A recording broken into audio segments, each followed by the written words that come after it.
श्लोक संख्या 22 से पाठ। 6वां अध्याय, श्लोक संख्या 22। यं लब्ध्वा च परं लाभं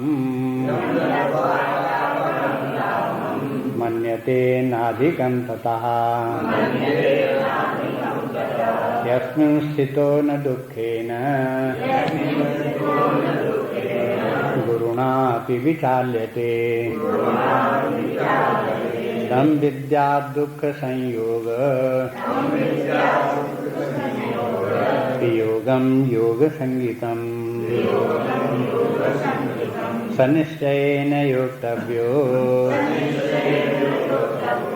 योगो निर्विण्णचेतसा संकल्पप्रभवान् कामान् त्यक्त्वा सर्वान् शेषतः मनसैवेन्द्रियग्रामम् विनियम्य समन्ततः संकल्पप्रभवान् कामान् त्यक्त्वा सर्वान् शेषतः मनसैवेन्द्रियग्रामम् विनियम्य समन्ततः।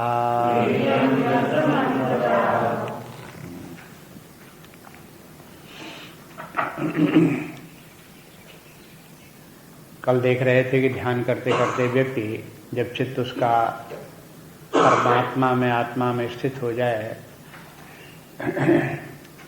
तो उस समय की स्थिति क्या होती है। एक तो वो चित्त दीप शिखा के समान स्थिर हो जाता है। दूसरी बात ये कि चित्त का लय नहीं होता।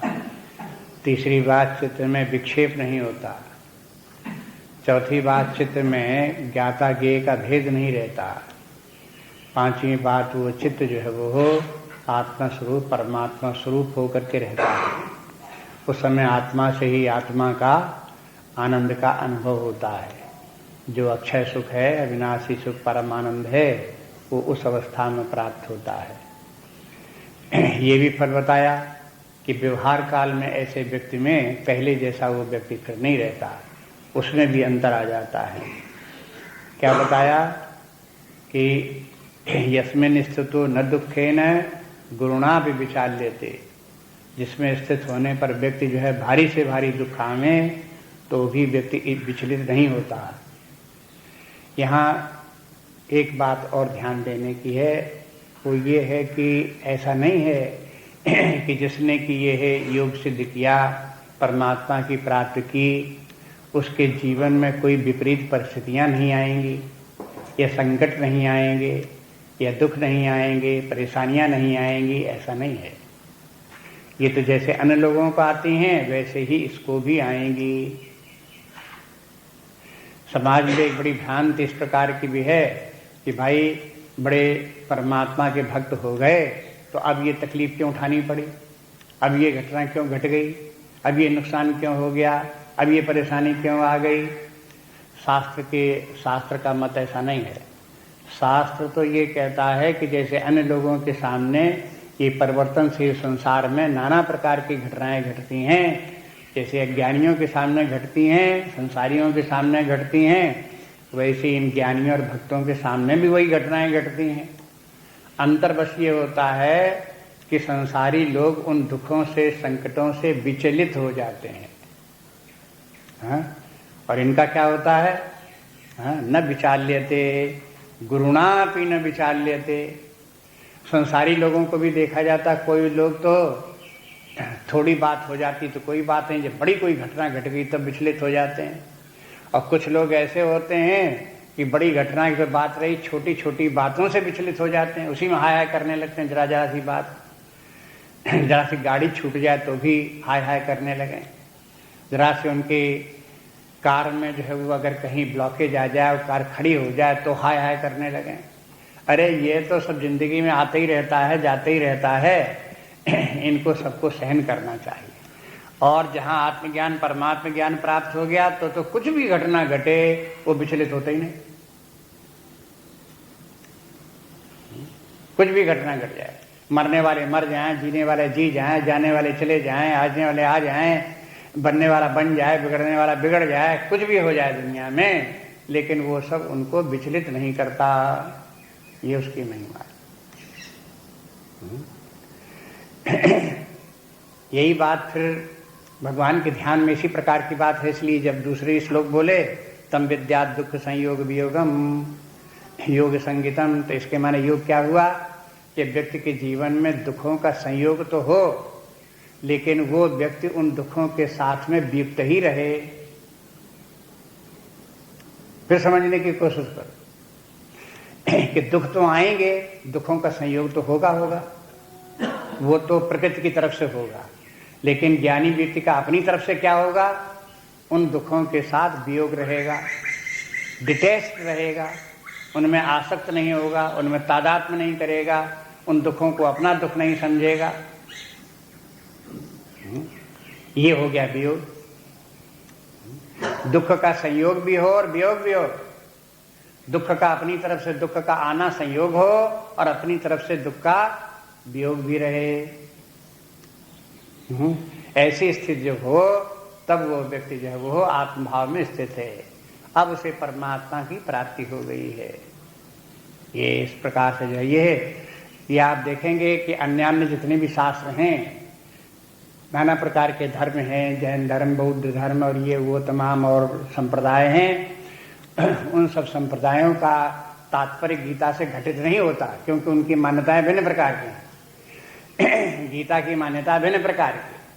गीता ये नहीं कहेगा कि आप सिद्ध हो गए, परमात्मा को प्राप्त हो गए तो आपको कहीं कुछ होगा ही नहीं, न शरीर में रोग लगेगा, न कहीं आपके घर में कुछ बनेगा बिगड़ेगा, न कहीं कोई आएगा जाएगा, न कोई चोर आएंगे, न डाकू आएंगे, न कहीं घर में कोई मरेगा, न जिएगा, ये कुछ नहीं होगा। ऐसा मंगल होगा, सदा मंगल ही बना रहे, कुछ होगा ही नहीं ऐसे। तो वो तो दूसरे शास्त्र हैं। लेकिन गीता शास्त्र कहता है कि हम इस बात को नहीं मानते, ये परिवर्तनशील जगत है, इसमें घटनाएं तो घटेंगी। ऐसा कैसे हो सकता कि कहीं कोई मरे ही नहीं? स्वयं न मरे वो ज्ञानी व्यक्ति, और दूसरा भी कहीं कोई दूसरे उसके परिवार में और रिश्तेदारी में कहीं कोई मरे ही नहीं, सब अमर हो जाए। ऐसे हुआ तक हुआ, सुना कहीं किसी को? तो फिर क्यों इस प्रकार की कामना करो, इच्छा रखो कि ऐसा हो जाएगा तब हम समझें ज्ञानी हो गया, तब ब्रह्म को प्राप्त हो गया? ऐसा तो होना ही नहीं है। बस होना यही है कि ये सब घटनाएं यथावत घटेंगी, लेकिन हम उनसे प्रभावित नहीं होंगे, उनमें तादात्म्य रख करके अहम भाव नहीं रखेंगे कि मेरे साथ घट रहा है और मैं दुखी हूं, क्योंकि आत्मभाव में स्थित, परमात्मा भाव में स्थित, आत्मा असंग है, निर्लेप है, इसलिए निर्लेपता उसकी व्यवहार काल में भी अनुभव में आएगी। बस तो ये हो गया इस प्रकार से। अब इसे योग को भगवान ने कह दिया बाद में कि देखो ये योग तो हर व्यक्ति को करना ही चाहिए, यह जीवन की सर्वोपरि स्थिति है और सबके लिए स्पृहणीय है। कर्तव्य हर व्यक्ति को इसके लिए कामना करनी चाहिए, इसके लिए प्राप्त करने के लिए प्रयास करना चाहिए। जो व्यक्ति इस प्रकार की इस स्थिति को प्राप्त नहीं करेगा, वो संसार में स्थिति में रह करके दुखों के सुखों के थपेड़े उसको लगते रहेंगे और उसी में व्याकुल होता रहेगा। इससे बचो, और बचने के लिए साधना करो। साधना करो तो साधना करने का निश्चय करो कि शेष जीवन अब इसी साधना में लगाना है, और साधना में लगे रहने में भी उत्साह के साथ, रुचि के साथ लगे रहो, उसमें शिथिलता मत आने दो। ये दो बातें भगवान ने बता दी। अब नए सिरे से फिर सुनो कथा, ये बात पूरी हो गई कथा यहाँ पे। अब नए सिरे से मतलब क्या कि ये ध्यान की साधना की तैयारी फिर शुरू करो। अब जो तैयारी बताते हैं, कहते हैं हमने बताई सब बातें, लेकिन एक बात ध्यान रखो, सबसे मुख्य तैयारी जो है वो तो ये है कि व्यक्ति निष्प्रय होकर के ध्यान साधना करे। पहले ये अभ्यास कर ले खूब अच्छी तरह से कि कामनाओं से उसका छुटकारा हो गया। जितना ही वो कामनाओं से छुटकारा पाकर के ध्यान करेगा, उतना ही वो अधिक सफल होगा। यदि कामनाएं रहीं, भौतिक कामनाएं रहीं, भौतिक सुखों की कामना रही, कुछ आशाएं रही कि ऐसा और हो जाए, वैसा और हो जाए, तो बस ये सब कामनाएं व्यक्ति को ध्यान के समय में बाधा डालती हैं और विक्षेप उत्पन्न करती हैं।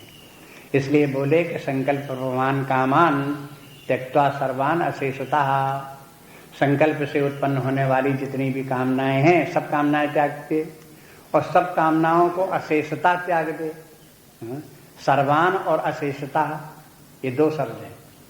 सर्वान माने नाना प्रकार की कामनाएं, देखो शब्द की स्पर्श रूप रसगंध 5 प्रकार की है, 5 प्रकार की कामनाएं और एक एक कामना में फिर अनेक अनेक कामना है, इसलिए बहुत सी कामनाएं हो गई। अब उन बहुत सी कामनाओं में से छोड़ना शुरू किया तो आधी छोड़ दी, थोड़ी छोड़ दी, बाकी रह गई, ऐसे नहीं। कहने का ये कि सब की सब कामनाएं छोड़ दे और हर कामना को पूरा पूरा छोड़ दे। ये जितने ये करने का प्रयास करे, अभ्यास करे, ये निष्कामता आ गई। जो व्यक्ति जितना ही निष्काम होगा ध्यान में उतना ही अधिक सफल होगा। एक बात और फिर बोले, पहले भी ये शब्द आया था, संकल्प प्रभवान कामान। समस्त कामनाओं को त्यागने की बात नहीं कहते हैं, संकल्प से उत्पन्न होने वाली ही कामनाओं के त्याग की बात कहते हैं।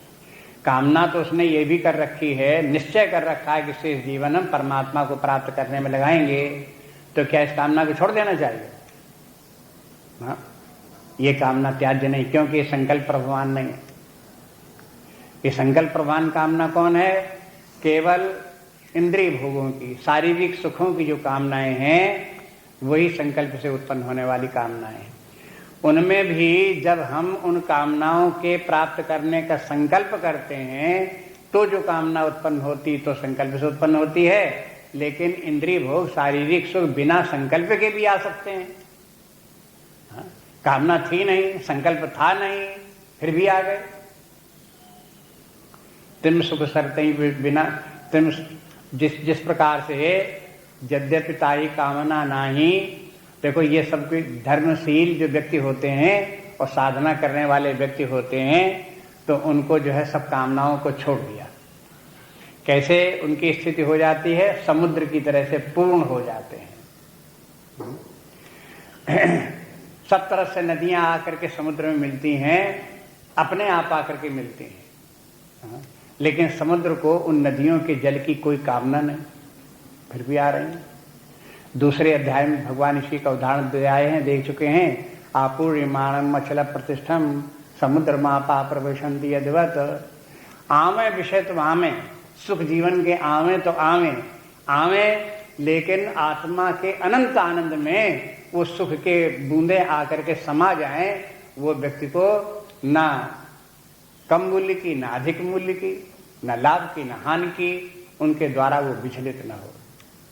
ऐसी कामनाएं इस प्रकार से हो जाए। कामना निष्प्रय स्थिति इस प्रकार की है। कभी कभी लोग सोचते हैं कि यदि हम सब कामनाएं छोड़ दें तो फिर हम बहुत ही तकलीफ उठाएंगे, बहुत परेशानियां में रहेंगे। ऐसा भी नहीं है। कामनाओं को आप छोड़ दोगे तो भी काम्य पदार्थ या जो जीवन के लिए उपयोगी साधन है, वस्तुएं हैं, वो तो अपने आप आएंगी और जीवन चलेगा ही, उनमें कुछ बिगड़ने वाला थोड़े है। जो लोग कामना करते हैं उन लोगों को होता क्या है? काम्य पदार्थ प्राप्त तो नहीं होते, कामना करके अपने आप को दुखी और करते रहते हैं। लेकिन जो कामनाहीन व्यक्ति है उसको काम्य पदार्थ जितने कामना करने वाले को प्राप्त होते हैं वैसे कामना न करने वाले को भी वो प्राप्त होते हैं और प्राप्त होते रहते हैं। तो वो निष्काम व्यक्ति उनको प्राप्त हुए वस्तुओं से संतुष्ट रहता है और उसको विक्षेप नहीं होता, दुख नहीं होता। इसलिए इन कामना का जो रहस्य है वो भगवान बार बार समझाते रहते। गीता भर में जगह जगह अनेक प्रकार से इसको समझाया गया। यहाँ पर भी इस प्रकार से समझा दिया गया कि समस्त कामनाओं का त्याग करने की जरूरत नहीं है।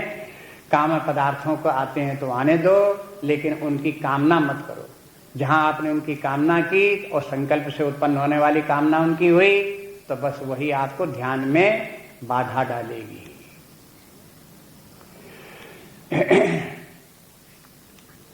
और बोले कि मनसैव इंद्रिय ग्रामम विनियम्य समन्ततः, और चारों तरफ से अपने मन के द्वारा इंद्रिय ज्ञानों का नियमन करो। ये भी अभ्यास डालो। यद्यप समस्त कामनाओं का छोड़ दिया तो भी इंद्रियां विषयों की तरफ भागती रहती हैं। उनका ये स्वभाव है। लेकिन ध्यान के समय यदि इंद्रियों को विषयों की तरफ भागने की प्रवृत्ति रही तो फिर ध्यान साधना हो नहीं पाएगी, बाधा पड़ेगी। इसलिए इतना होना चाहिए इंद्रिय निग्रह कि जब ध्यान के समय बैठें, हम अपने पांचों इंद्रियों को यदि रोक दें और मन को भी विषयों को ग्रहण करने से रोक दें तो हमें उसमें सफलता मिले, हमें ये सामर्थ्य आवे। ये नहीं कि हम तो इंद्रियों को रोकने की कोशिश कर रहे हैं, वो खामखा विषयों की तरफ जा रहे हैं। हम तो मन को विषयों की तरफ हटा रहे हैं, मन खामखा विषयों की तरफ जा रहा। इसके माने नियंत्रण नहीं है। इसलिए नियंत्रण करने का भी अभ्यास करना पड़ता है। कामनाओं का त्यागना एक बात है, और फिर उसके बाद जो इंद्रियों की और मन की विषयों के भोगने की जो आदत पड़ी हुई है वो दूसरी बात है। मान लो कामना नहीं की और इंद्रिय भोग पदार्थ प्राप्त हुए तो इंद्रियों को वो प्राप्त होंगे, अनुकूल होंगे अनुकूल लगेंगे, प्रतिकूल होंगे प्रतिकूल लगेंगे, मन को भी सुख दुख लगेगा। लेकिन इतना जो है ये है ध्यान के लिए पर्याप्त नहीं है। ये व्यवहार काल में तो चलेगा, लेकिन ध्यान के समय ऐसी सामर्थ्य होनी चाहिए, अगर इंद्रियों को मना कर दें कि इन भोग पदार्थों को स्वीकार नहीं करना है और मन को भी मना कर दें कि इन विषयों का चिंतन नहीं करना है, तो मन मान जाए, आदेश का पालन करे और फिर वो मन आत्मा में परमात्मा में लगाया जा सके। एक बात और देखो, ये कहते हैं कि मनसई इंद्रिय ग्रामम। ये ग्राम के माने क्या है? ग्राम के माने समूह। जैसे बहुत से लोग जहाँ रहते हैं उसे ग्राम कहते हैं। कोई गांव गांव क्यों कहलाता है? क्योंकि एक मनुष्यों का समुदाय वहाँ वास करता है, इसलिए ग्राम कहलाता है। ग्राम माने समुदाय है। इसलिए इंद्रियों का समुदाय, 5 इंद्रियां हैं, 5 इंद्रियां को समुदाय इंद्रिय ग्राम हुआ। अब ये इंद्रिय ग्राम जो इंद्रियों का जो समुदाय है, साधना काल में भले ही व्यक्ति एक एक इंद्रिय को संयमित करने का अभ्यास करे, एक के बाद एक, लेकिन यदि कोई भी इंद्रिय का संयमन छूट गया, 5 में से 4 का संयमन हुआ, 1 का नहीं हुआ, तो एक ही इंद्रिय वो ध्यान के समय उपद्रव करेगी और आप ध्यान में सफल नहीं हो सकते। इसलिए अनुभव ये कहता है कि 5 इंद्रियों पर समान रूप से निग्रह होना चाहिए, जिससे कि ध्यान के समय कोई भी इंद्रिय बाधा न डाले। और ध्यान के समय तो इंद्रिय निग्रह 5 पर एक साथ होना चाहिए। इंद्रिय ग्रामम, मनसैव इंद्रिय ग्रामम, विनियम समन्ततः। समन्तता माने इंद्रिय ग्राम चारों तरफ संसार के विषयों को ग्रहण जो करते हैं उन सबकी तरफ से हटा करके उनको संयमित करो, और इंद्रियों के द्वारा, मन के द्वारा विषयों को ध्यान के समय में बिल्कुल त्याग दो। उस समय बिल्कुल उनका ग्रहण मत करो, जैसे वो है ही नहीं कहीं। न इंद्रियां हैं न विषय हैं, न मन है न विषय है। ये अवस्था आ जाए। ऐसी अवस्था जब आ जाए तो उस मन को परमात्मा में लगा। अच्छा, अब बात ये रही कि भाई इंद्रियों को तो हम अपने मन से नियंत्रित कर लेंगे, लेकिन मन अगर स्वयं ही चंचल हो, वही विक्षेप उत्पन्न करे तो क्या करें? तो अगला श्लोक पढ़ो सर। शनै शनैरुपरमेत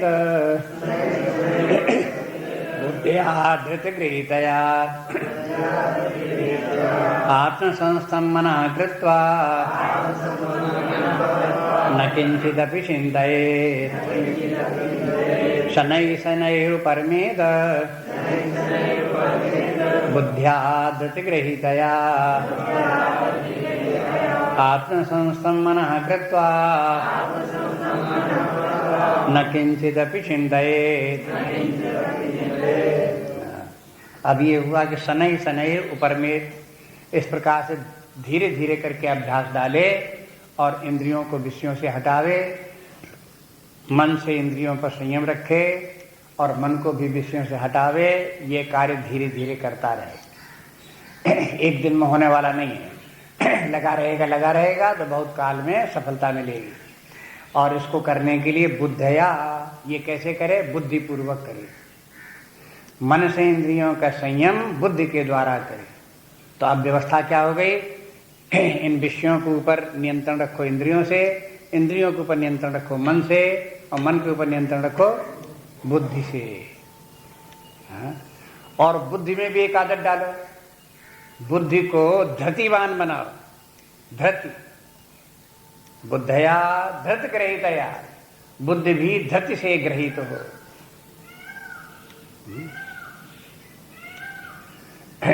जैसे कोई कोई जो है वो हो भूत प्रेतों से ग्रहित हो। जैसे भूत प्रेत किसी के सिर पर आ गए, हाँ, तो उनसे ग्रहित हो गया, उसने कब्जा जमा लिया। ऐसे बुद्धि के ऊपर धृति का कब्जा रहे, धृति बुद्धि को पकड़े रहे। और बुद्धि जो है वो मन के ऊपर नियंत्रण रखे, और मन इंद्रियों पर नियंत्रण रखे, इंद्रियां विषयों पर नियंत्रण रखें। अब देखो ये व्यवस्था जो हुई पर्सनैलिटी की, ये सेट राइट हुई। माने पूरी व्यवस्था जैसी व्यक्तित्व की होनी चाहिए, ऊपर से नीचे तक इस प्रकार की व्यवस्था हुई। होता क्या है कि ये जहां विषय प्राप्त हुए तहां इंद्रियां उछल कूद करने लगी, विचलित हो गई। जहां इंद्रियां विचलित होंगी तो मन विचलित हो गया, जहां मन विचलित हो गया तहां बुद्धि उसी के साथ चल पड़ी। ये क्या है? ये अव्यवस्थित व्यक्तित्व, disintegrated personality, shattered personality. Gita शास्त्र क्या कहता है? अपने व्यक्तित्व का निर्माण करो। कैसे निर्माण करो? ऐसे करो, इनके ऊपर जो है विषयों पर मन का नियंत्रण रखो, मन के इंद्रियों के ऊपर मन का रखो, मन के ऊपर बुद्धि का रखो, बुद्धि को धृति से पकड़े रहो, और यहीं तक मत छोड़ दो। अपनी बुद्धि को और मन को परमात्मा में लगाओ, परमात्मा से होकअप कर दो, परमात्मा को पकड़ करके फिर बुद्धि को काम करने दो। एक उदाहरण आपको देते रहते हैं, जैसे आप शहर की बस में स्टैंडिंग यात्रा कर रहे हो, सीट न मिली हो तो बस इधर घूमेगी उधर घूमेगी, तो कभी इधर गिरोगे कभी उधर गिरोगे। तो गिरने से बचने के लिए क्या उपाय करते हो? हैं? ऊपर की तरफ ग्रिप ढूंढते हो, हाँ, और ग्रिप पकड़ लिया कहीं उधर से, चाहे रॉड लगी हो, चाहे ऊपर से नीचे लटक रहा हो चमड़े का आपका हैंगर, आप उसने कहीं कुछ पकड़ करके आप खड़े हो गए, तो बस फिर चाहे बस इधर जाए चाहे उधर जाए, आप सब बैलेंस आपका बना रहेगा। क्यों?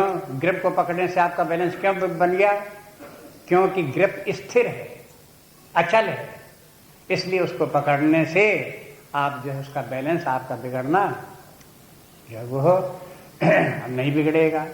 इसी प्रकार से ये आत्मा परमात्मा जो कैसा है, ये है अचल है, स्थिर है, एक समान शांत स्वभाव रहने वाला है, निर्विकार है, अपरिवर्तनशील है। जहां इसको पकड़ लिया तो बस उसके बाद बुद्धि भी तद्रूप हो गई, उसी प्रकार से मन भी हो गए, उसी प्रकार से जीवन की व्यवस्था बन गई। तो बस इसलिए जो है ये है बोले कि बुद्धि को धृति के साथ रखो, आत्मसंस्थम मना कृत्वा। मन को हो चाहे बुद्धि को हो, जहां जरूरत होती है तो मन कहते थे, बुद्धि कहते थे, मिटाते हुए मन बुद्धि को या चित्त को फिर आत्मा में परमात्मा में लगाए रहो बस।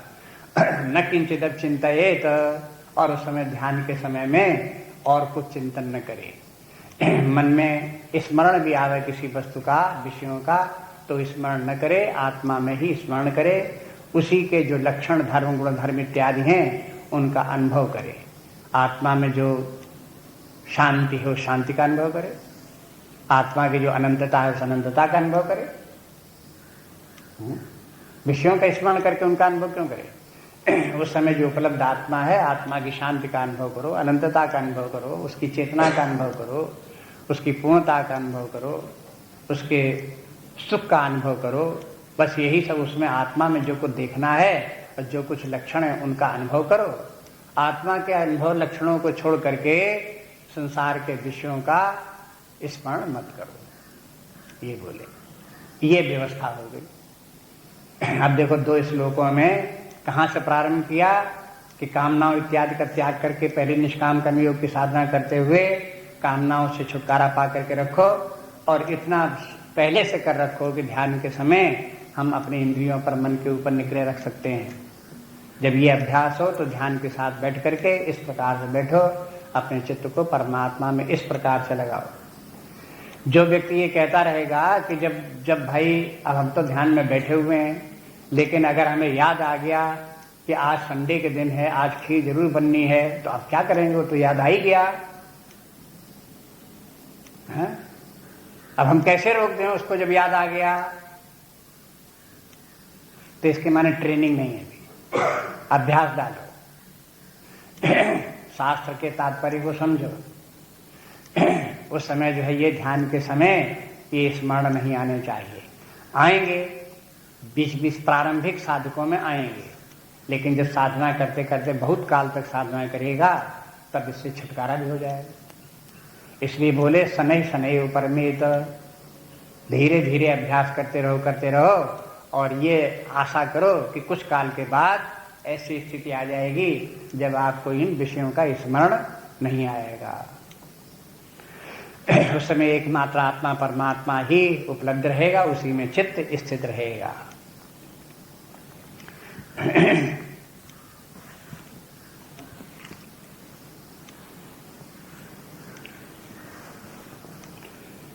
संस्थम शब्द जो है वो आत्म संस्थम मनः कृत्वा। अब इनकी व्याख्याएं आप देखो, गीता के ऊपर लिखे देखो, तो एक एक शब्द के ऊपर लोगों ने खूब विचार किया है और उनका तात्पर्य क्या है, क्यों इस प्रकार से इन शब्दों का प्रयोग किया गया है, ये उन सब लोगों ने लिखा है। आत्म संस्थम मनः के माने ये है कि मन कोई आत्मा से भिन्न वस्तु नहीं है। आत्मा ही की एक वृत्ति, एक तरंग मन है। मन को आत्मा में संस्थित करने के माने है जैसे कि तरंग को पानी में डूब जाना। जैसे तरंग पानी में डूब गई, इसी तरह से मन आत्मा में संस्थित हो गया। संस्थित के माने है अपने कारण भाव में स्थित हो जाना।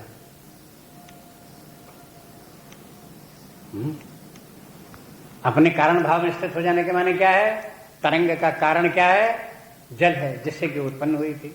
तो तरंग अपने कारण भाव में जल में ही लीन हो गई तो संस्थित हो गई। ऐसे ही मन का कारण भाव क्या है कि बोले आत्मा है।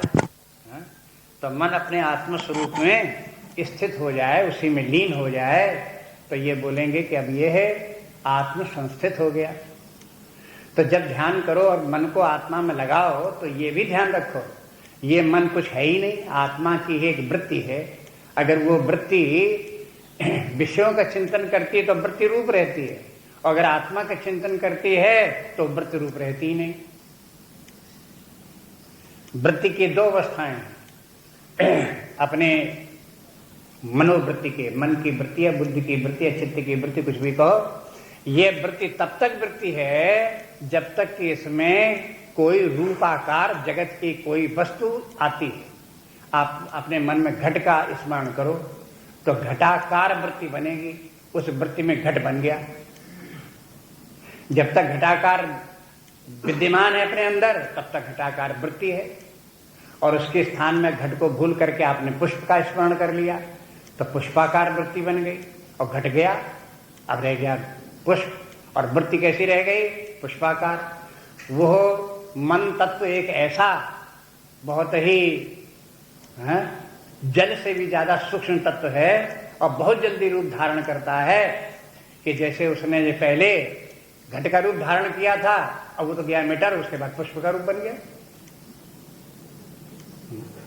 तो ये वृत्ति जब पुष्पाकार वृत्ति बन गई, अगर पुष्प है तो पुष्पाकार वृत्ति है, और जहां इसने मन ने आत्मा का रूप धारण किया तो आत्मा का कोई रूप ही नहीं, आत्मा का कोई नाम ही नहीं, उसका कोई आकार ही नहीं।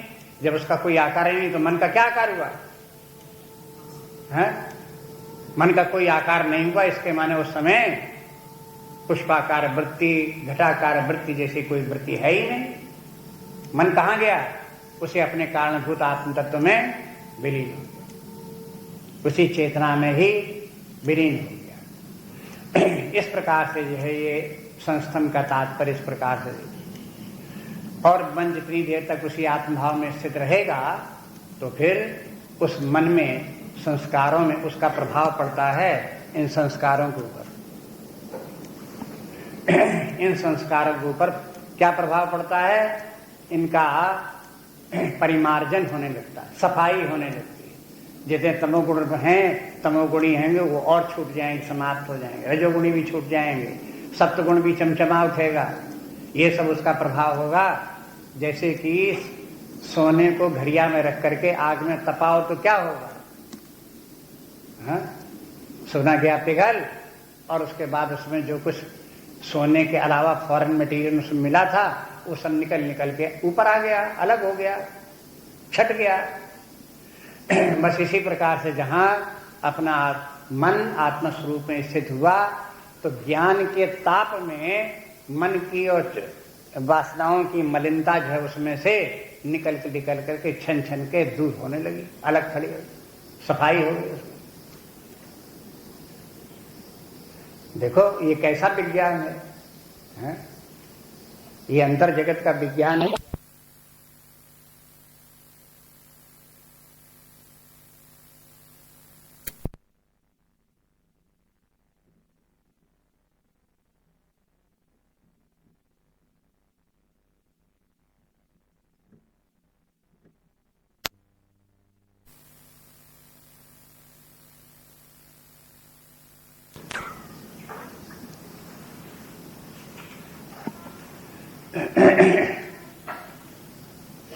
जब तक आप चिंतन करते करते बीच बीच में विषयाकार वृत्तियां आती रहती हैं, तब तक जो मन आत्म तत्व में स्थित होकर के और तप्त होकर के पिघलना चाहिए वो बात नहीं हो पाती।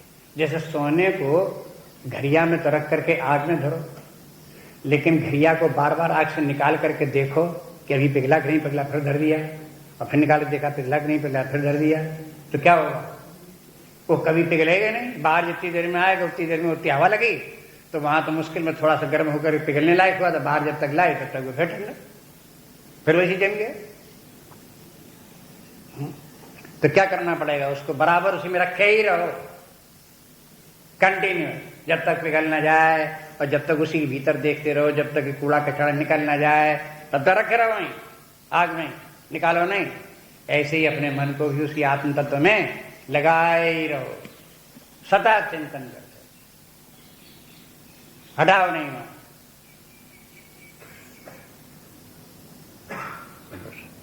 न किंचित अभी चिंतित के माने उसको वहां से निकालो नहीं, विषयाकार वृत्तियों में मतलब।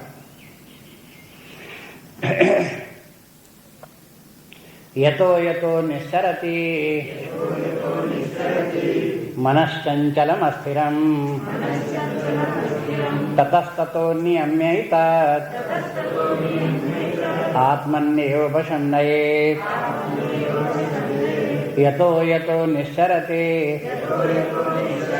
मनश्चंचलम अस्थिरम ततस्ततो नियम्य तत् आत्मन्येव वशं नयेत्। बोले कि यथा यथा निश्चरति मना, मन जहां जहां जाए, क्योंकि चंचलम, मन चंचल है, अस्थिरम और अस्थिर है, तो इस मन को क्या करो? तथा तथा नियम में वहां वहां से इस मन को हटा करके लाओ, और आत्मन्यो वशं नयेत्, और अपने बस में रख करके आत्मा में ही निरुद्ध करके लगाओ। अब आप देखो कि पिछली 2 बार भगवान ध्यान साधना की प्रक्रिया बता चुके, लेकिन ये अपने चित्त को, अपने मन को आत्मा में कैसे लगाया जाता है, ये टेक्निक जितना डिटेल यहां बताई पहले नहीं बताई थी। पहले इतना कहा ठीक अपने मन को आत्मा में लगाओ, दृढ़ता के साथ लगाओ। हाँ, ये भी बता दिया कि अनिर्विण्ण चेतसा लगाओ, रुचि उसमें बराबर बनी रहे, अरुचि उत्पन्न न हो, ये सब तो बता दिए। लेकिन अब उसको ये भी बार बार बताना पड़ता है, ये भी बताना पड़ता है कि बार बार अपने मन को उसमें लगाओ। ये आशा मत रखो कि पहली बार आप ध्यान करने बैठे और मन आत्मा में तत्काल लग जाए, ऐसा किसी का नहीं हुआ है। तो आपका कैसे हो जाए? सबका मन जैसा है तैसा आपका मन है। और लोगों ने क्या किया? वे लोग अपने मन को जहां जाता था वहां से ला करके आत्मा में बार बार लगाते रहे, तो धीरे धीरे करके उनको अभ्यास हो गया। इसी प्रकार से आप भी करते रहो। पिछले श्लोक में जो बोला शनै शनैर उपरमेत, हाँ, तो वहां ये बोले तो धीरे धीरे अपने मन को विषयों से उपराम करो, हटाओ, वहां ये बोले थे। अब यहाँ ये बोले कि अपने मन जहां जहां कहीं जाए वहां से ला करके आत्मा में लगाओ। दोनों अभ्यास करने पड़ेंगे। कामना के त्याग का भी अभ्यास करना पड़ेगा। मन विषयों की तरफ भागता है, उनका चिंतन करता है, तो उधर की तरफ से हटाने का भी अभ्यास करना पड़ेगा। और फिर मन को आत्मा में लगाने का अभ्यास करना पड़ेगा। मन बार बार वहां से फिसल जाएगा आत्मा से, जहां कहीं चला जाए इधर उधर से ला करके फिर आत्मा में लगाना पड़ेगा। ये बात यहां पर बता दी। और इस बात को ये ध्यान रखो, मनस चंचलम अस्थिरम, मन चंचल है, अस्थिर है। ये मन का तो स्वभाव ही इस प्रकार का है। तो जब तक मन विषयों का चिंतन करेगा तब तक इसकी चंचलता और स्थिरता, इसकी अस्थिरता बनी ही रहेगी। जब मन आत्मा का चिंतन करेगा तो आत्मा नित्य है, अविनाशी है, निर्विकार है। इसलिए जब उसका चिंतन करेगा तब उसमें स्थिरता आएगी, तब उसकी चंचलता समाप्त होगी। ये संसार के जगत के जितने भी विषय हैं जिनका आप चिंतन करते हो, ये स्वयं चंचल हैं, स्वयं अस्थिर हैं, स्वयं परिवर्तनशील विकारी हैं। तो उनको ग्रहण करने के लिए मन भी वैसा ही चाहिए, तब आप जगत को देख सकते हो, जगत को ग्रहण कर सकते हो। अगर मन स्टैटिक हो और जगत हो परिवर्तनशील, तो परिवर्तनशील जगत को आप स्टैटिक मन के द्वारा अनुभव में नहीं ला सकते। मन को जगत के बदलने के साथ साथ बदलना पड़ेगा, तब आप इस जगत का अनुभव कर सकते हो। इसलिए जगत के अनुभव में जैसे मन का जो नियम काम करता है, वो इसलिए करता है क्योंकि जगत स्वयं परिवर्तनशील है, इसलिए मन को परिवर्तनशील होना पड़ेगा। जगत बड़ी चंचलता के साथ में, बड़ी अस्थिरता के साथ में बदल रहा है, तो अपने मन को भी उसी प्रकार से चंचल और स्थिर बना करके रखना पड़ेगा, तब जगत दिखाई देगा, अनुभव में आएगा, तब व्यवहार चलेगा। लेकिन जब आत्मभाव में स्थित हो तो फिर इस प्रकार के मन की जो आदत पड़ी है चंचलता की, स्थिरता की, फिर वो वहां तो आत्मचिंतन में वो बाधक सिद्ध होगी, हानि होगी वहां तो। इसलिए इस चंचलता के बाद स्वभाव को आत्मा में, स्थिर आत्मा में लगा करके स्थिर बनाना पड़ेगा। मन में एक बात और भी होती है, मन में स्वभाव बनता है। जैसा मन बार बार एक बार करता रहता, बार बार करता रहता है, बार बार करते करते उसी प्रकार का स्वभाव बन जाता है। जो लोग साधना करते हैं, रोज घंटे भर बैठ करके जप किया और करते करते उनको 10 वर्ष हो गए, तो अब उनको जप करने की आदत पड़ गई। अपने आप ही घंटे भर बैठ करके जप होने लगता है उनका। और जिस दिन जप न करें तो उनको लगता है कि जैसे आज कुछ किया नहीं, आज कुछ गड़बड़ है, आज कुछ गड़बड़ है। तो ये आदत पड़ जाती है। इसको साइकोलॉजी में कहते हैं कंडीशनिंग। मन में कंडीशनिंग हो जाती है इस प्रकार से। ये कंडीशनिंग होना मन का स्वभाव है। अब कंडीशनिंग कैसी होनी चाहिए, इसका बुद्धि के द्वारा विचार करो और जैसी होनी चाहिए वैसी रखो। गलती से आपने कंडीशनिंग गलत कर डाली है तो उसको अब ठीक करो। जैसे गलत कंडीशनिंग हो गई तैसे उसको सही कंडीशनिंग में लाओ। अगर आप कहो कि अब जैसे मन की आदत बढ़ गई, वो तो मन का स्वभाव बन गया, प्रकृति बन गया, बदलेगी नहीं। अगर बदलेगी नहीं, अगर ये बात होती तो ये कंडीशनिंग हो कैसे गई? जो हो गई सो कैसे हो गई? अनेक जन्मों से उसी प्रकार की तदाका वैसी चली आ रही है, बचपन से वैसी चली आ रही है। आप देखो कि बचपन से इतनी उम्र हो गई, पहले बचपन में एक कंडीशनिंग दूसरे प्रकार की थी, युवावस्था में तीसरे प्रकार की, चौथी अवस्था में और बदलती जा रही कंडीशनिंग। एक ही जैसी थोड़ी रहती है। अब जब ये बदलती रहती है और बदल सकती है, साफ आपको दिखाई देता है, तब इसको बदल करके वैसी बनाओ जैसा शास्त्र कहता है। उसी प्रकार की इसको आदत डालो। तो धीरे धीरे अभ्यास करते करते करते करते तब इस प्रकार से ये है मन बुद्धि अपने आत्मा में स्थित होने के योग्य हो जाएंगे। अगला श्लोक देखिए। प्रशांत मन संह्येनम योगिनम सुखमुत्तमम उपैति शांत रजसम ब्रह्मभूतमकल्मषम् प्रशान्तमनसं ह्येनं योगिनं सुखमुत्तमम् उपैति शान्तरजसं ब्रह्मभूतमकल्मषम्। ध्यान साधना के संबंध में बता दिया, अब उसका फल बताने लगे कि देखो जब इस प्रकार से मन को निरंतर आत्मा में बार बार लगाते रहेंगे और मन शांत होकर के आत्मा में लग जाएगा तब क्या होगा। उस स्थिति का वर्णन पहले भी कर चुके हैं, अब यहाँ फिर करने लगे।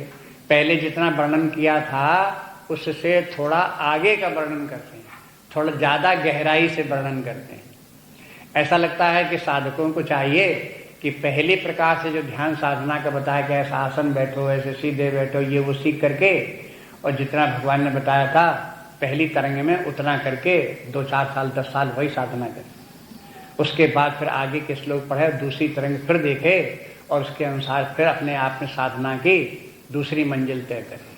और जब वो भी पूरी हो जाए 10-5 साल में, तब ये तीसरी तरंग जो आज शुरू हुई है संकल्प भगवान से लेकर के आगे बार फिर प्रयास करें।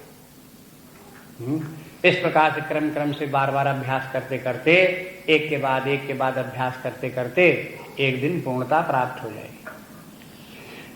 प्रशांत मनसम एनम प्रशांत मनसम, ये जब आत्मभाव में स्थित हुआ तो मन प्रशांत हो गया। योगिनम, जब योगी का इस प्रकार से मन प्रशांत हो गया तो सुखम उत्तमम उपैति, उपैति क्रिया है, ये ऊपर के पद के साथ लगा लो।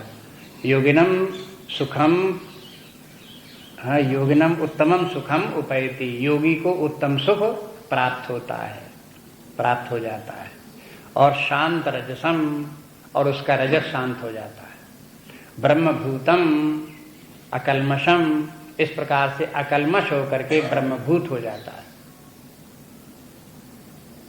इतनी बातें देखो उसमें क्या क्या होता है। जब चित्त आत्मा में लग गया, स्थिति में हो गया तो ही माने निश्चय ही, इस प्रकार से समझ लो कि फिर निश्चय ही क्या होगा कि प्रशांत रजसम कि प्रशांत मनसम, ये मन प्रशांत हो जाएगा। अब मन का देखो जैसा बताया आपको, कंडीशनिंग क्या होती है, as you think so you become. जैसा जैसा आप सोचते रहोगे, मन में जिस प्रकार के विचार आएंगे वैसे वैसे बनते जाओगे। आप समाज में देखो हजारों प्रकार के लोग हैं और उन्होंने जिस प्रकार के वातावरण में रहे और जैसा विचार करते रहे वैसे ही बन गए। कोई भला बन गया, कोई बुरा बन गया। सत्संग हुआ, भले लोगों के साथ हुआ, भले बन गए। बुरे लोगों का साथ हुआ, बुरे बन गए, कंडीशनिंग के कारण। इसी प्रकार से बन जाते हैं। तो जैसे ये हो जाता है, अगर यही मन सच्चिदानंद स्वरूप निर्विकार आत्मा, शुद्धतम आत्मा का, आनंद स्वरूप आत्मा का चिंतन करे तो क्या होगा। शांत आत्मा का चिंतन करेगा तो शांत होगा कि नहीं होगा। तो बोले कि प्रशांत मनसम, उसका मन प्रशांत हो जाएगा। ये शांत शब्द, प्रशांत शब्द कई बार प्रयोग में आ रहा है और आ रहा है पिछले अध्याय से। 5वें अध्याय में भी भगवान ने कहा इस प्रकार से ज्ञान की अवस्था में आत्मज्ञानी व्यक्तियों का मन नैष्ठिक शांति को प्राप्त कर लेता है। इस अध्याय में भी कहते आ रहे हैं कि फिर उस व्यक्ति को शांति प्राप्त हो जाती है। यहाँ शांति के साथ में उत्तमम सुख जोड़ दिया, ये दिखा दिया कि देखो कि प्रशांत मनसम योगिनम सुखम उत्तमम उपैति, क्योंकि व्यक्ति का मन इस समय परम शांति को प्राप्त कर लेता है, इसलिए उसको वहां पर परम आनंद की प्राप्ति होती है। मन जितना ही शांत होगा उतना ही अधिक उसको सुखानुभूति होगी। अब अपने आप को देख लो, जब आपको मन शांत हो और सुखानुभूति हो, और जितनी सुखानुभूति हो समझ लो कितना हमारा मन शांत है। और जब मन दुखी हो तो देख लो कि मन अशांत है। अशांत मन और दुख, इन दोनों का साथ है। अपने आप अपनी पहचान के द्वारा अपने अनुभव करते रहो। मन शांत होगा तो सुखी होगा। जब कहीं कोई काम्य पदार्थ भी प्राप्त हो जाता है तो कामना पूरी हो जाने के कारण से मन शांत हो जाता है, इसलिए शांत मन में सुखानुभूति होती है। अगर विषयों का भी सुख प्राप्त होता है तो शांत मन हो जाने के कारण से होता है। उन विषयों के प्राप्त हो जाने से मन शांत हो गया तो वो सुख का अनुभव करने लगा। तो जब ये नियम है बराबर, इसलिए आत्मा से ज्यादा शांत कुछ है नहीं, प्रशांत स्वरूप है उसका। जब हमने मन को उसी की प्राप्त हो गई, वैसे ही शांत हो गया, तो उसको फिर आनंद की भी अनुभूति वैसी होने लगेगी, परमानंद की अनुभूति होने लगी। उत्तम सुख के माने परमानंद की प्राप्ति हो गई।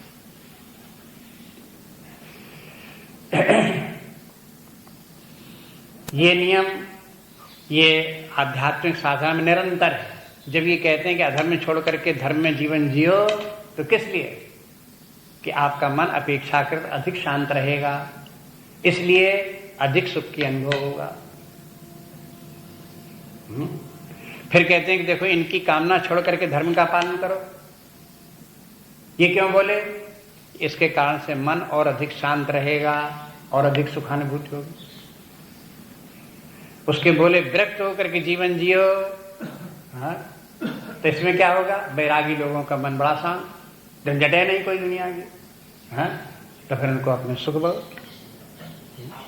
फिर बोले अपने आत्मभाव में स्थित हो, परमात्मा भाव में स्थित हो जाओ, हाँ, तो वहां तो वो सात क्षेत्र ही सारा का सारा शांतिमय क्षेत्र है, जिसमें कि आज तक कभी अशांति ने प्रवेश नहीं किया।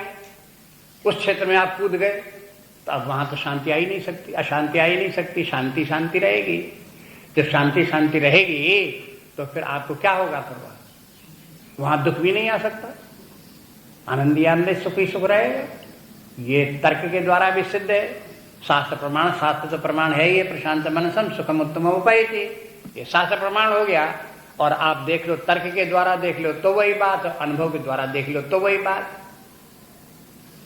यह अनुभव से भी सिद्ध है, तर्क से भी सिद्ध है और शास्त्र प्रमाण से भी सिद्ध है। और कोई प्रमाण चाहिए? हाँ? क्या भी नहीं समझ में आया, अभी नहीं समझ में आया, अभी ये बात रहेगी, अभी बात है, क्या बात रहेगी? हाँ? कोई बात नहीं रहेगी, सब बात हो गई इसी। अब बोले कि हे शांत रजसम, इसी के बीच में होता क्या रहता है? यद्यपि ध्यान करने वाले व्यक्ति का तमोगुण, रजोगुण, सत्वगुण सब एकदम से साफ नहीं हो जाता है, ये रहते हुए उसे ध्यान करना पड़ता है, धीरे धीरे अभ्यास डालना पड़ता है। लेकिन जब एक बार चित्त आत्मा में परमात्मा में स्थित हो गया तो फिर उसका शांत रजसम, ये रजस जो है वो शांत हो जाता है। तमोगुणी व्यक्ति तो ध्यान कर ही नहीं सकता, उसे ध्यान पसंद ही नहीं आता है। ध्यान झंझट दिखाई देता, बेकार की बातें दिखाई देती। वो कहते हैं जब ध्यान करना ही है और ध्यान में कुछ सोचना नहीं है, केवल परमात्मा आत्मा का मन को शांत रखना है, तो वो तो हम अपने सो जाते हैं तो वैसे ही शांत रहता है। क्या झंझट में पड़ो उसमें ध्यान में आने। इसलिए तमोगुणी को तो ध्यान की कोई आवश्यकता ही नहीं। बात ये होती है रजोगुणी स्वभाव व्यक्तियों के मन में अशांति रहती है और दुखानुभूति होती है, तो उनको जरूरत पड़ती है कि ध्यान साधना करो और विक्षेप से छुटकारा पा करके मन को करो शांत और सुखानुभूति प्राप्त करो। इसलिए रजोगुणी लोग ही फिर ध्यान करते हैं। और रजोगुण ध्यान करेंगे तो अब उसके लिए पहले उनको ध्यान की तैयारी करनी पड़ेगी। बहुत रजोगुण हुआ, सत्वगुण कम हुआ तो भी ध्यान बनेगा नहीं, करोगे तो बनेगा नहीं। लेकिन जब पहले निष्काम इत्यादि कर्म कर लिया, कामनाओं को छोड़ा, वैराग्य आ गया, तो रजोगुण हो गया कम, सत्वगुण हो गया अधिक। अब ध्यान करने में सफलता मिलेगी, ध्यान कर सकेंगे, रुचि भी होगी। लेकिन रजोगुण बिल्कुल खत्म नहीं हो जाता है ध्यान करने वाले साधक का। लेकिन जब आत्मस्वरूप में स्थित हो गया, परमात्मा भाव को प्राप्त हो गया, तो जो बचा हुआ रजोगुण है वो भी अब वो आत्मचिंतन से, परमात्मा की कृपा से अब साफ हो जाता है। अब यहाँ पर शांत रजसम जो ये है वही नियम, जो घड़िया में सोने को रखो और उसको फिर आग में तपाओ, जो कुछ उसका है ताप से, जो कुछ उसके भीतर मलिनता थी वो निकल जाएगी।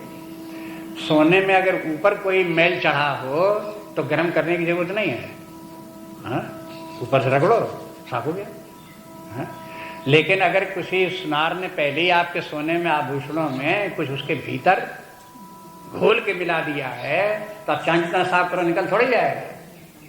क्या करना पड़ेगा? घड़िया में रखो और आग में तपाओ, तब वो भीतर वाला सुपर ऊपर जो कुछ होगा तब बाहर निकलेगा, तब शुद्ध सोना बनेगा। इसलिए मन को ऊपर ऊपर साफ करने के लिए, रजोगुण साफ तमोगुण साफ करने के लिए तो आप कामनाओं का त्याग करो, निष्काम कर्म के करो, धर्म के मार्ग पर चलो, जब करो तब करो। लेकिन जो उसमें भीतर घुस गया, जो उसमें तत्व जो है वो रजोगुण का, वो सब साफ करने के लिए जरूरत पड़ेगी आत्मचिंतन करो, तो उसके कारण से फिर भीतर तक की साफ सफाई हो जाएगी, कहीं कोई विकार नहीं रह जाए, निर्विकार परम शांत मन हो जाए। और बस कहते हैं कि जब इस प्रकार से पूरी कलमश दूर हो जाएगा, सारा का सारा जब कलमश दूर हो जाएगा, तब कहेंगे कि ब्रह्मभूतम। अब वो व्यक्ति को क्या हुआ, अब तो वो ब्रह्म ही हो गया।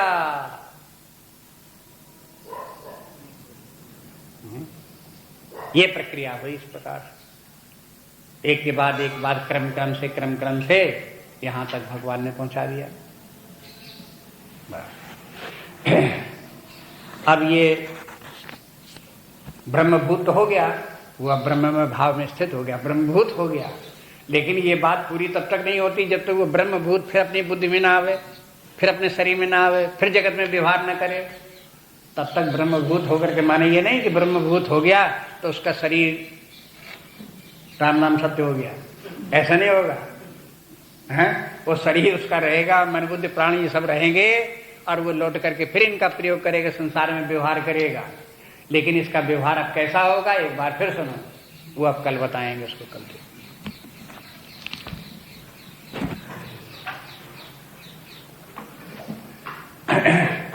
नान्या स्पृहा रघुपते हृदय सुमदीये, सत्यं वदामि च भवान् अखिलान्तरात्मा। भक्तिं प्रयच्छ रघुपुङ्गवनिर्भरां मे, कामादिदोषरहितं कुरु मानसञ्च।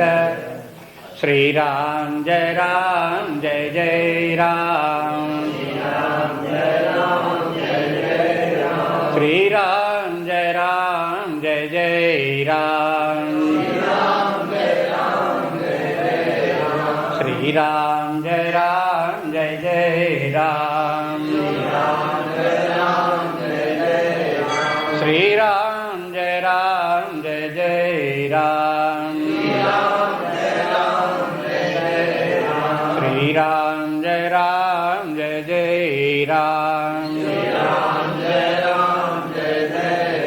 श्रीराम जय राम जय जय राम, श्रीराम जय राम जय जय राम, श्रीराम जय राम जय जय राम, श्रीराम जय राम जय जय राम, श्रीराम जय राम जय जय राम, श्रीराम जय राम जय जय राम, श्रीराम जय राम जय जय राम, श्रीराम जय राम जय जय राम, श्रीराम जय राम जय जय राम, श्रीराम जय राम जय जय राम, जय जय राम जय जय राम,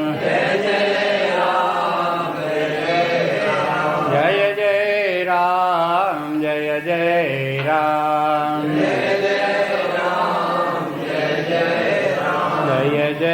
राम, जय जय राम, जय जय राम जय जय राम, जय जय राम जय जय राम, ओम पूर्णमदः पूर्णमिदं पूर्णात् पूर्णमुदच्यते पूर्णस्य पूर्णमादाय पूर्णमेवावशिष्यते।